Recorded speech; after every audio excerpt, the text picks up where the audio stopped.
Du hedder noget, og jeg hedder noget. Og det sted, du befinder dig lige nu, hedder noget. Alting hedder noget. Men hvorfor hedder det det, det hedder?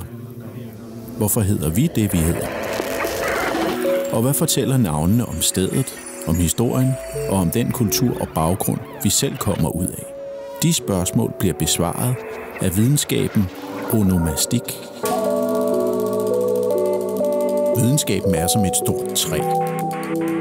Fra træets stamme forgrener hoveddisciplinerne sig ud i små kviste og blade. Et mylder af videnskabsnicher, der hver især rummer fantastiske opdagelser og historier. Jeg hedder Lasse Højsgaard, og i denne podcastserie er jeg kravlet op i træet og helt ud i kanten, hvor jeg vil finde 10 videnskaber, du aldrig har hørt om. Hvad er onomastik? Onomastik, det er en international term for navneforskning. Det er dannet til et græsk ord onoma, der betyder navn. Så det betyder simpelthen navneforskning. Stemmen, du hørte her, tilhører Birgit Eggert, lektor ved Arkiv for Navneforskning ved Københavns Universitet. Jeg blev lidt overrasket, fordi jeg tænkte jo, navneforskning, det er en virkelig snæver og sjov lille niche inden for forskningsverdenen. Men så gik det op for mig, at der har simpelthen været et institut for navneforskning på Københavns Universitet. Ja, det er rigtigt. Og institut, altså det skal der alligevel noget til, selvom det var lidt nemmere i gamle dage, så skal der alligevel noget til, at man får et helt institut. Så det fortæller jo for mig i hvert fald noget om, at det har altså været noget, man har synes var meget vigtigt, og gerne vil virkelig kaste nogle ressourcer efter. Jamen, det er rigtigt. Institut for Navneforskning oprinder i noget, der hed Stednavneudvalget, som blev en del af Københavns Universitet en gang i 60'erne. Og i den forbindelse blev det kaldt et Institut for Navneforskning. Navne har været interessante langt tilbage i tiden, men sådan den mere professionelle videnskabelige behandling og forskning i navne starter i starten af 1900-tallet, og man får i 1910 oprettet det her stednavneudvalg, fordi man har fået behov for, at stednavne skulle skrives, have en retskrivningsform, sådan som man kunne være enige om, hvilket sted man talte om, når man havde med et stednavn at gøre, eller skulle have sendt post et sted hen, eller lave et kort, og der er mange praktiske formål i forhold til stednavnets anvendelse. Der skulle styr på det. Ja, lige præcis. Ja. Lige præcis. Og derfor blev stednavneudvalget nedsat for at undersøge navnenes historiske oprindelse, altså hvilke ord er de dannet af historisk set, og hvordan skal de staves i nutiden. Og det har så eksisteret siden, kan man sige. I 1960 blev det til Institut for Navneforskning, så har det været afdeling for navneforskning, og hed forskellige ting. I dag hedder det Arkiv for Navneforskning. Onomastik er altså eksempel på en disciplin, der opstår på grund af et lidt lavpraktisk behov. Staten vil gerne have slået fast, hvad stederne i landet hedder, og hvordan det skal staves. Og så ansætter man nogle filologer, altså forskere, der undersøger den historiske og kulturelle baggrund for et sprog, og de bliver enige om en metode, og ja, så har man en ny videnskab. Når man arbejder med stednavne og skal finde ud af, hvilke ord de er dannet af, så prøver man at finde alle de steder, man kan, hvor navnet er skrevet i gamle kilder, i historiske kilder. Og allerede i 1910, da stednavneudvalget blev oprettet, begyndte man at ekserpere alle middelalderdokumenter, man kunne komme i nærheden af. Årene efter har man gennemgået alle de kilder, middelalderlige skriftlige kilder, man har fra Danmark, og ekserperet, altså fundet alle de steder, stednavnet er skrevet, og så har man ordnet alle de her ekserperinger og samlet alle skriftformer af det samme navn. Der har siddet nogen og gennemgået al tekst, sådan groft sagt. Ja. Troldmose.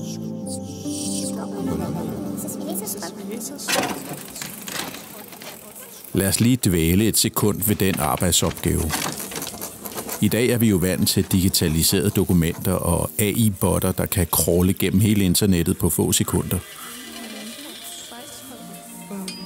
Men dengang for 100 år siden var det noget med at pakke sin kuffert, rejse ud i landet til et eller andet lokalt arkiv, og så sidde der og gennemlæse alle gamle papirer og notere alle stednavne ned, indtil man havde gennemlæst samtlige middelalderdokumenter i hele landet. Det må have taget ufattelig lang tid.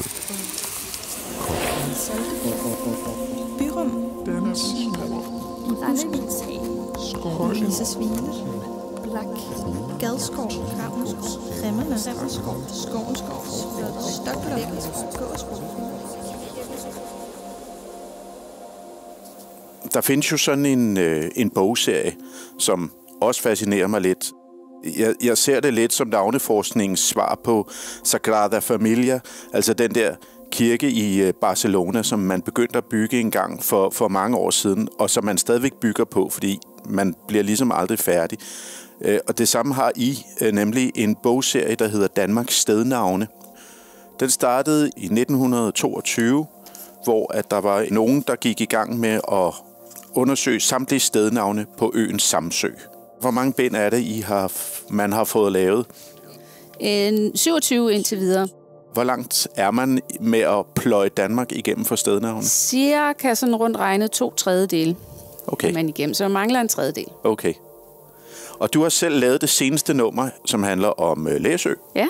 Altså, hvis man slår op her i et eller andet tilfældigt, jamen så Nordre Pilgård. Og det er en bondegård på Læsø. Ja. Så har du fundet de steder, hvor at den er omtalt. Ja. Jeg har tjekket vores arkiv, som er alle de her gamle eksekveringer af de ældste kilder, og så har jeg selv suppleret med forskellige kilder, som er yngre end middelalderen. Ja.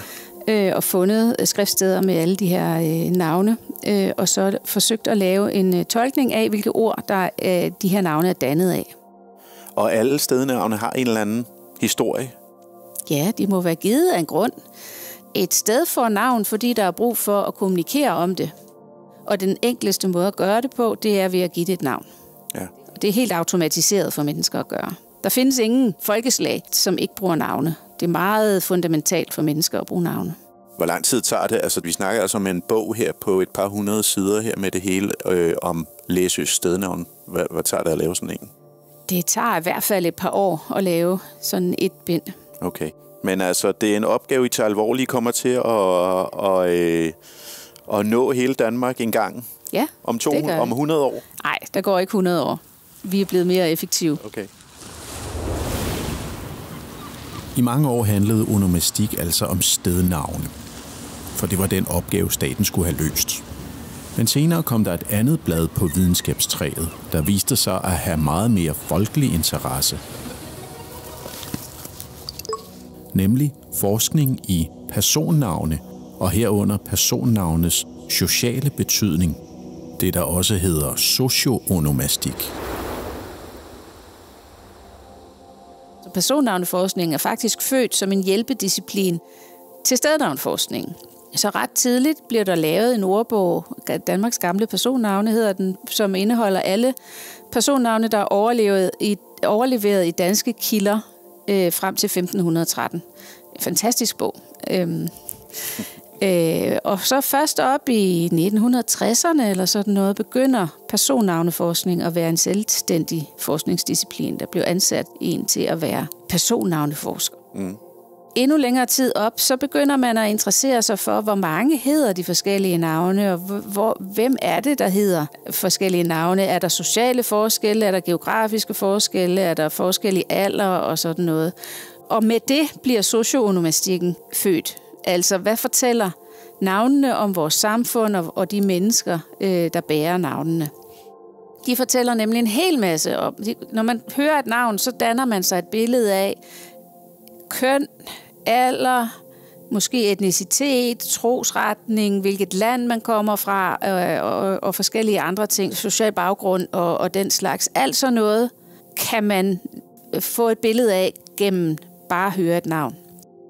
Så nu hedder jeg jo Lasse. Hvad fortæller mit navn om min baggrund? Det fortæller, at du er en mand. Det fortæller, at du er omkring...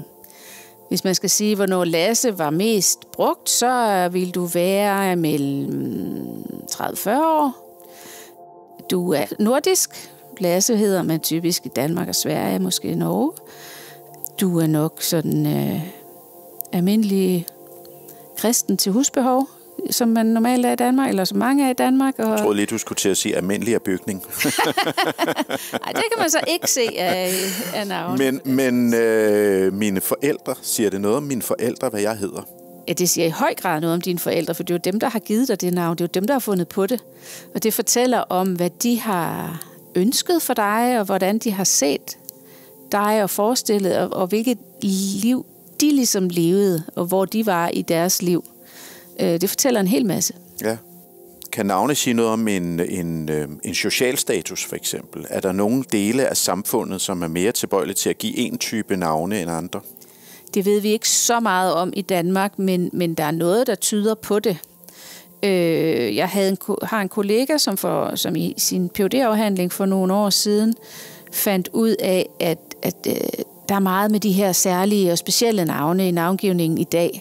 Det skal helst være meget unikt og sådan noget. Hun fandt ud af faktisk, at jo længere ude på landet man boede, og jo lavere indkomst og jo lavere uddannelse man havde, jo flere specielle navne brugte man. Og det specielle navne? Ja, særlige, unikke navne.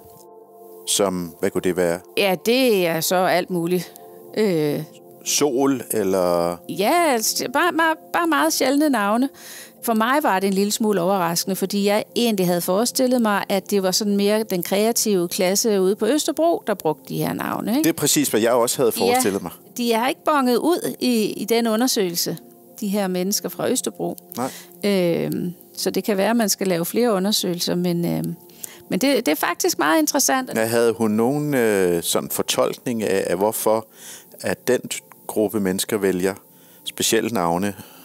Altså, der er sådan en gammel talemåde, eller hvad man skal sige, der hedder, kan man ikke give sit barn andet, kan man give dem et smukt navn. Og hvad der er smukt, er jo forskelligt.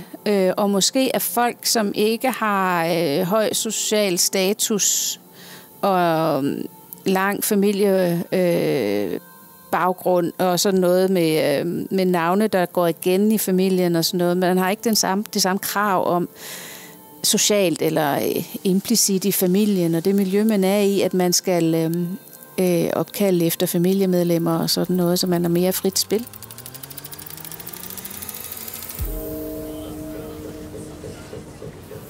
København år 1890.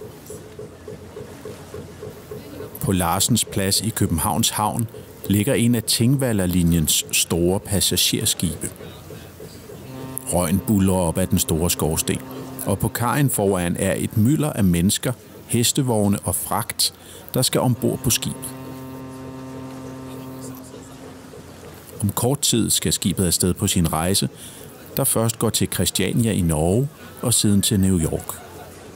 Et sted på kajen har en familie slået sig ned med deres tasker, kister og sække. Hvad der ligger her, er alt, hvad de ejer. Resten er solgt eller foræret væk. For de er på vej til at forlade Danmark og begynde et nyt liv i Amerika. Ansigterne er bedrøvede og måske også bekymrede over den lange rejse og den usikre fremtid, de står foran. Nu flygter jeg bort til Amerika. Min yngre bror Emil gav slip på pisk og på slæde. På ansigtet stod et usikkert smil, omtrent mellem le og græde. Jeg hørte du, Emil, du skal gå med. Som brødre vi bør holde sammen. Her er et længere vort blivende sted. Hist finder vi trøst og gammel. Og frihed. I Danmark i 1890 var der mange mennesker, der aldrig havde været uden for landets grænser. Måske ikke engang væk fra den egen, hvor de var født. Ja, længere der er til Amerika end til Tante Lise på landet. Men for at komme dit hen herfra, man sejle mod over vandet. At emigrere til et fremmed sted som USA krævede et enormt mod. Og det havde de, emigranterne her på Larsens Plads. De var modige, og de var selvstændige. Det kan man læse om i et forskningsprojekt, som økonomen Anne-Sophie Bæk Knudsen lavede for nogle år siden. Hun havde undersøgt de mennesker, der udvandrede fra de nordiske lande til Amerika, og hun kom frem til, at udvandrerne var kendetegnet ved at være meget individualistiske, sin egen lykkes smed. Hun brugte egentlig navne som forskningsdata, som et parameter til at måle på. Og hun fandt ud af, at dem, der udvandrede, var dem, der ikke havde de hyppigste navne, og konkluderede, at de var mere risikovillige end dem, der blev hjemme. Så dem, der blev hjemme, havde de mere hyppige navne, hvilket måske betyder, at de var mere traditionsbundne, og den type mennesker, som blev, hvor de var. Den tese, som Anne-Sophie Bæk Knudsen kommer frem til efter at have undersøgt udvandrernes navne, er, at det var de individualistisk tænkende, der udvandrede, og at det var de fællesskabsorienterede, der blev tilbage. Derfor er USA i dag et land, hvor folk generelt er meget individualistiske, mens man i de nordiske lande er langt mere kollektivistiske. Jeg var lige inde på Danmarks Statistik. Man kan se de mest populære navne, dåbsnavne for hvert år, ikke? Og så kan man også søge sit eget navn og se popularitetsudviklingen her. Så kommer der sådan en kurvediagram. Så søgte jeg selvfølgelig lige mit eget navn, Lasse. Og det piker i 1995. Der er godt 600, der bliver døbt Lasse. Så går det så godt nok jævnt ned ad bakke ned mod 2013, hvor at den lander sådan på den 50. Og der har den så ligget jævnt her de sidste 10 år. Hvad er grunden til, at Lasse er populært der i starten af 90'erne? Hvorfor navne bliver populære er tit meget, meget svært at sige. Navnemoden, som Lasse har tilhørt igennem 80'erne og 90'erne i hvert fald. Det er simpelthen en navnemode, som varer et stykke tid. Altså navnemoder fortsætter ikke i mange årtier. Det kan være cirka en generation, og når forældre skal navngive deres børn, så bruger de ikke navne, som de kender en masse mennesker, der hedder fra deres egen generation. Det passer ligesom ikke til en baby. Så begynder man at søge nye navne. Derfor så går navnemoder i sådan nogle bølger, normalt med 100 års mellemrum eller cirka 3 generationer. Så man bruger ikke navne, der er typiske for ens egen generation som forældre, og heller ikke ens forældres generation, mens bedsteforældregenerationen for de navngivende forældre, der kender man ikke så mange mennesker fra den generation, så deres navne kan ligesom komme igen. Så mit gæt er, uden jeg har tjekket det, og sådan noget, er, at Lasse har været populær en gang omkring år 1900, og så har de ligesom været klar til at komme igen og er blevet populært.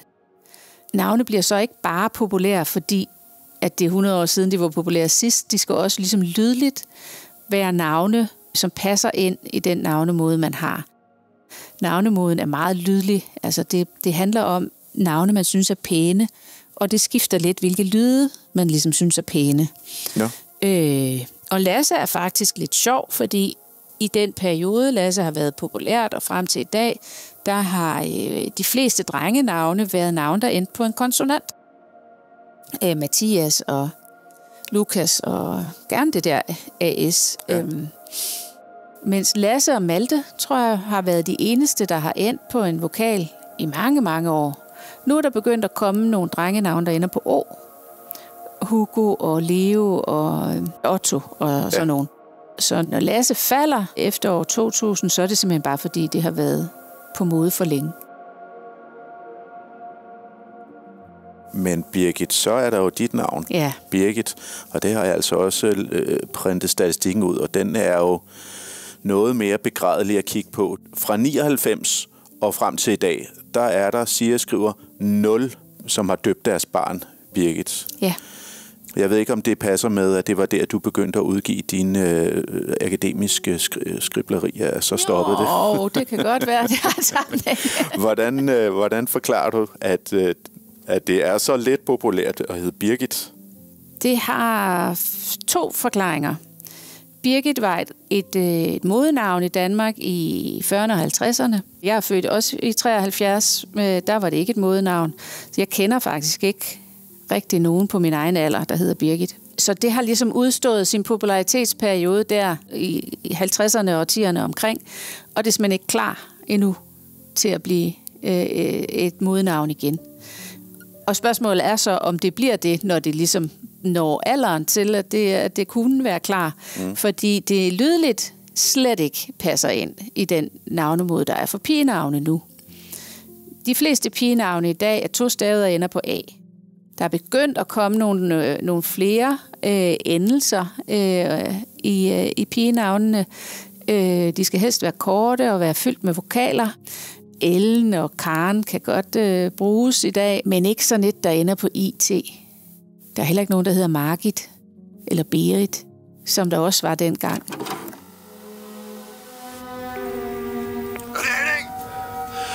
Det er Peter. Ja, det er pisse, Peter, men jeg kender 100 Peter.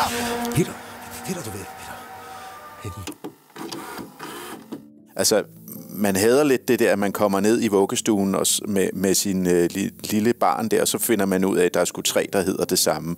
Vi har næsten alle sammen det der ønske om at have et lidt særligt navn. Alligevel lander vi jo nærmest alle sammen på de samme.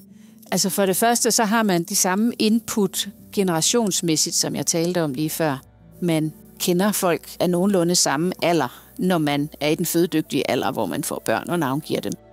Vi bliver også påvirket af de samme medier, de samme reklamer, de samme tv-serier, de samme kendiser og hvad der ellers er, som kan påvirke navnemoden.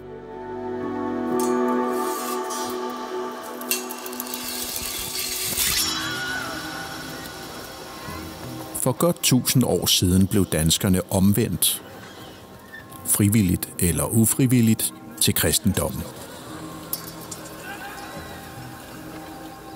Og det satte samtidig gang i en anden slags revolution. En navnerevolution. Birgit Eggert forsker i gamle personnavne.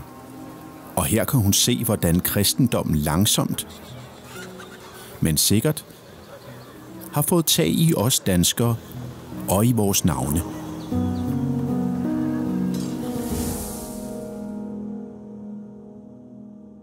Før vi blev kristne med middelalderen, så havde vi stort set kun navne i Danmark, der var dannet af hjemligt ordstof. Altså, de ord, der indgik i navnene, var ord fra vores eget sprog. Det kan godt være, at ordene var gamle og ikke blev brugt længere, men de er dannet i vores eget sprog. Med kristendommen får vi en hel masse helgennavne og bibelske navne og sådan noget, som jo er dannet i hebraisk og græsk og latin og sådan noget. Og da middelalderen slutter, er der kun 10-15% tilbage af de gamle nordiske navne. Så med kristendommen begynder vi at døbe børnene på en anden måde? Ja. Så kommer Peter og Michael og de der bibelske navne. Ja, Jens og Niels og alt det, vi synes er gode gamle danske navne. Jens, er det også et kristent navn? Det kommer af Johannes, ja. Ja. Niels kommer af Nikolaus. Lars kommer af Laurentius. Karen kommer af Katarina. Der er udviklet danske former af de her længere navne. Og hvad hed de før? Jamen, de hed Torben og Esben og Tore, Torhild og Gunhild og Tora. Og det bliver stille og roligt fortrængt? Ja, men de overlever alligevel rundt omkring ude på landet i meget lille skala som sjældne navne. Man møder faktisk nogle af de her danske former af de gamle nordiske navne op i 1700-tallets folketællinger, og det synes jeg er meget interessant. Er det nogle særlige steder, at de holder ved? Det ser ud til, at jo længere ude på landet man er, jo flere er der af den slags navne. Og jo længere væk fra administrative centrummer, Vestjylland, Nordjylland og sådan noget, er der en del af de her navne. På Bornholm er der faktisk også nogen. Så i byerne, der bruger man de kristne navne, ikke? Og så ude i udkants Danmark? Der bruger man også kristne navne, men de her gamle navne er bevaret længere op i tiden, end de er inde i de større byer. Hvad tror du er forklaringen på det? Jamen det tror jeg, fordi man ikke har gået efter, hvad de fine gjorde så meget ude på landet, men gjort, hvad man hele tiden har gjort. Det har noget med opkaldelse og tradition at gøre, at man har holdt fast i de her navne. Og man har ikke haft den samme påvirkning, som man måske har haft inde i byerne, og måske et uudtalt pres i forhold til at gøre det, alle andre gjorde.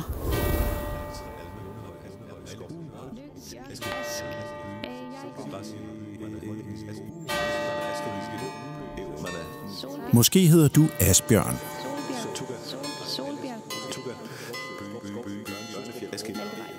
Eller måske hedder du Gunhild.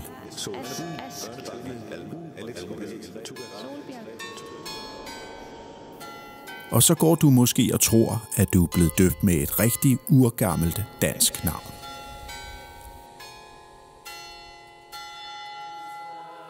I så fald så har jeg en dårlig nyhed. Dit navn er faktisk et ret nyt navn, der kommer fra en modedille i begyndelsen af 1800-tallet. På den tid opstod nemlig det, man kalder romantikken. En masse kunstnere begyndte at dyrke Danmarks fortid, vikingetiden, bronzealderen, gravhøjene, alt det der, som noget ædelt og meget smukt. Der blev digtet og malet og skrevet om det gamle rige og vores stolte forfædre, så der ikke var et øje tørt. Og fordi oldtiden var så moderne, begyndte folk også at give deres børn navne fra den tid.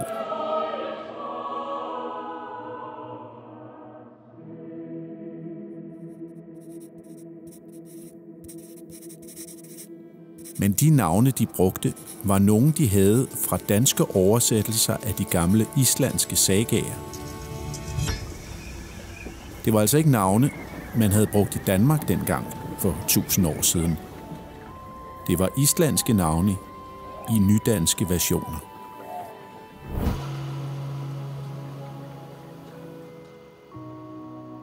Man begynder at dyrke den nordiske oldtid og vores fortid, og forskellige forfattere begynder at oversætte islandske sagaer og gamle fortællinger og Saxo-historier og den slags. Og med de oversættelser, så hedder personerne nogle gamle nordiske navne, ganske vist, men i sådan en pseudo-islandsk form, som man har tilpasset efter de her sagaer, man har oversat. Så hvor man tidligere ville hedde Torben, så kunne man nu hellere tænke sig at kalde sine børn Torbjørn, for eksempel. Det er faktisk en ny navneform, der kommer ind der i 1800-tallet. Man har ikke kunne hedde Torbjørn i Danmark fra vikingetiden til i dag. Det er et navn, der ligesom bliver indlånt faktisk der i starten af 1800-tallet. Og det er fordi, vi bliver så optaget der i starten af 1800-tallet af vores fortid som vikinger og det der nordiske samfund, og der stod i fordrums tid, de harnisklædte kæmper og så videre. Vores nationalsang er også fra den tid. Ja. Freja Sal og alt det her. Ja. Så bliver vi helt vækket, og så begynder vi at tænke, vi skal sgu kalde vores børn ligesom de gamle kæmper der. Ja, for samtidig så kommer der nogle lovgivninger om, at alle børn skal gå i skole og lære at læse og sådan noget. Så de her ting, der er nedskrevne, kan også blive bredt ud til mange flere mennesker. Og der sker nogle andre ting i vores samfund. Vi har landbrugreformer, hvor man går fra at dyrke landsbyjorden i fællesskab til, at hver enkelt bonde får sin egen jord og kan dyrke den selvstændigt. Så der er ikke det her sociale med, at man skulle passe ind i landsbyens fællesskab, fordi man afhang af hinanden. Man bliver mere fri, og med det kommer der også en større frihed til at vælge navne, som ikke er så traditionelle. Så der kommer en hel masse nye navne i brug i løbet af 1800-tallet, herunder de her pseudo-islandske former af gamle nordiske navne. Ja, men det er nyt for mig. Jeg tænkte også, men det er jo et rigtig gammelt dansk navn, Torbjørn. Det er jo sådan noget, man hed i gamle dage, men det er det så faktisk ikke. Det er meget mere moderne end Jens og Niels. Ja, det er det faktisk. Man kunne godt hedde Torbjørn i vikingetiden, men navnet ændrede sig til Torben i dansk. Og så får man Torbjørn indlånt igen, ikke? Så det er noget med former og forskellige navne og sådan noget, man lige skal holde tungen lige i munden med. En anden ting, som du går og laver, det er inde på jeres hjemmeside. Der har I månedens navn, så hver måned så dyrker I et eller andet navn her, og du laver en del af dem i hvert fald. Kan du ikke lige nævne et par highlights af nogle af de sjove navne, som du har haft fingrene i? Jo, jeg havde særligt et sjovt navn, som jeg skrev om for nogle år siden. Mandsnavnet Hjalmar. Det gode danske navn, Hjalmar. Som jeg havde fået en forespørgsel om for en del år siden, og som jeg simpelthen ikke kunne finde ud af, hvad oprindelsen var til. Jeg lå på mit skrivebord i flere år faktisk, og indimellem så googlede jeg lidt, og så søgte jeg på forskellige steder. Men det var først, da der kom en digitalisering af gamle aviser i Danmark. Mediestream hedder det. Så søgte jeg på Hjalmar der, og der var faktisk bid. Det viste sig, at det var et navn fra en fransk roman, som blev oversat til dansk i midten af 1800-tallet, som blev udgivet som sådan en føljeton i nogle dagblade. Altså Hjalmar var en person i romanen? Ja, det var en indisk prins, der optrådte i den her roman, som nogen så er blevet inspireret til at navngive deres barn efter. Og et af de her børn blev jeg tror det var en tegner i Politikken, som underskrev sig med Hjalmar. Ja. På den måde blev det her navn kendt af flere, men jeg tror, der er måske 50 højst, der har heddet det i Danmark, og så vidt jeg ved, er der ikke ret mange tilbage af dem. Men det er jo en skør fortælling om, hvordan et navn kan blive introduceret, for det kommer jo ligesom ud af ingenting. Det vil sige, der er en fransk forfatter, der finder på et eller andet fantasinavn til sin roman. Romanen bliver oversat til dansk og kommer som en føljeton. Og så er der nogle læsere, der siger, det der er fedt navn. Og nogle af de læsere, det er så deres søn, bliver så tegner på Politikken, og på den måde bliver navnet så ligesom eksponeret sådan løbende og bliver yderligere taget op. Ja, det er en lang vej, men meget interessant og spændende, synes jeg. Ja, det er ikke så tit, man støder på det i dag, Hjalmar. Det er ikke sket for mig, må jeg tilstå. Nej, der er et sted i Roskilde, der hedder Hjalmars Gård, eller sådan noget. Det indgår et stednavn i Roskilde by. Så det findes. En historie mere. Ja. Jeg har på et tidspunkt i mit arbejde med folketællinger stødt på pigenavnet Juldagoline. Juldagoline. Ja, og så tænkte jeg, hvad søren er det for noget? I folketællingerne er det jo oplyst, hvor folk bor henne, og hvor gamle de er, og sådan noget. Og derfor kunne jeg så se, at det var en pige på Bornholm, og jeg kunne gå i kirkebogen, for det sogn, hun boede i, og fandt ud af, at hun var simpelthen født på juledag, og derfor kom til at hedde Juldagoline. Juledagsgoline, ja.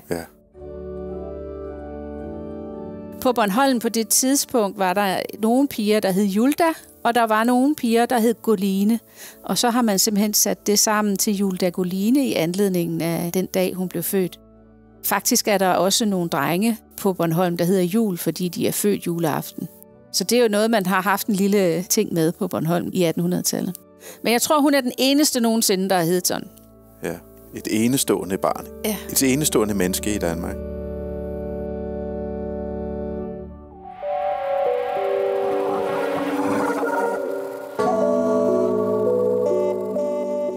Der er navne overalt, og derfor fylder navne meget i vores sprog og i vores liv. Jeg havde aldrig hørt om onomastik. Men nu ved jeg, at det er en videnskab, der hjælper os til at kende historien og kulturen bag de navne, vi bruger, og som også undersøger, hvad der får os til at vælge navne, og hvilken forskel det kan gøre, om man hedder det ene eller det andet. Birgit, tusind tak, fordi du ville komme på besøg her og fortælle om onomastik.